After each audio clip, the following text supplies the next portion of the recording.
Guys দুপুরে খাইনি, ভাত খাইনি, ভাবছি ঝালমুড়ি খাবো।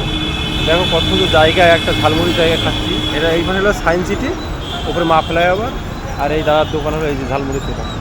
ঝালমুড়ি খাবো এখান থেকে। ওরা অনলাইন হবে 10 টাকা ঝালমুড়ি দাও না, 10 টাকা করে তো, হ্যাঁ 20 টাকা দাও, সুন্দর করে মাখাও একটু। 20 টাকা করে ঝালমুড়ি খাবো এখান থেকে। এই যে দাদার দোকান 20 টাকা, অন্য জায়গায় 10 টাকা, 20 টাকা করে নিশ্চয়ই, তাহলে ভালো হবে, টেস্টি হবে। এই দেখো সায়েন্স সিটির সামনে, আর এইভাবে দেখো এই যে আইটিসি বিল্ডিং, ঠিক আছে। চলো ঝালমুড়িটা খাওয়া যাক, আর কেমন টেস্ট লাগে তোমায় বলছি। 20 টাকাতে মুড়িটা কিনলাম, দোকানদারের সামনে বলতে পারলাম না, পুরো নরম হয়ে গেছে, জঘন্য খেতে, মানে 20 টাকা বেকার। আর এইখানে সায়েন্স সিটি যখন আসবে একটা জিনিস, গাড়ি কিন্তু রাস্তায় রেখে দিলেও পুলিশে ধরবে। এখানে পুলিশ কিন্তু খুব বদমাইশ, বেকার তোমাকে টাকা নিয়ে দেবে।